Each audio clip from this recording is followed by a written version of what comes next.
نبی کریم علیہ السلام نے فرمایا مال بیچتے وقت قسم نہیں اٹھانی. جب مال بیچ رہے ہو تو یہاں پر یہ بھی نہیں کہا کہ سچی ہو یا جھوٹی ہو، فرمایا قسم اٹھانی ہی نہیں. سچی قسم بھی اٹھاؤ گے نا. اور ہمارے یہاں کیا ہوتا ہے، گاہک آیا تو بسم اللہ، گاہک آیا تو وہ چھوٹو چائے لے کے آ جلدی سے، گاہک آیا تو کئی لوگوں نے تو تسبیح ہاتھ میں پکڑی ہوتی ہے، وہ دروشی، حالانکہ منع کیا.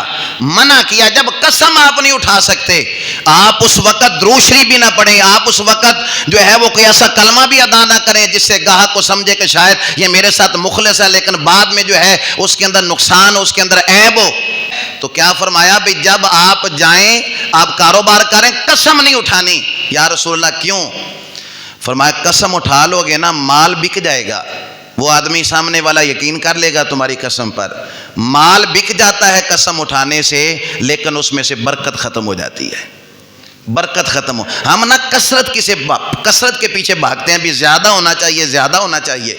بھائی برکت کا مطلب یہ ہے کہ تھوڑے ہوتے ہی گزارا ہو جانا، اور کثرت کا مطلب یہ ہے کہ پوری نہیں پہ پیندی، یہ کثرت ہوتی ہے. برکت کیا ہے؟ تھوڑے پہ گزارا ہو گیا، تھوڑے پہ گزارا کر لینا. فرمایا کہ قسم نہ اٹھانا مال بیچ. مولا علی کا فرمان چند دن پہلے بھی کسی درس میں نے بیان کیا. فرماتے ہیں جب سچی بات کرو، موضوع تھا غالباً، فرمایا تم بات کے اتنے کھرے اور سچے ہو جاؤ تمہیں قسم اٹھانے کی ضرورت ہی نہ پڑے.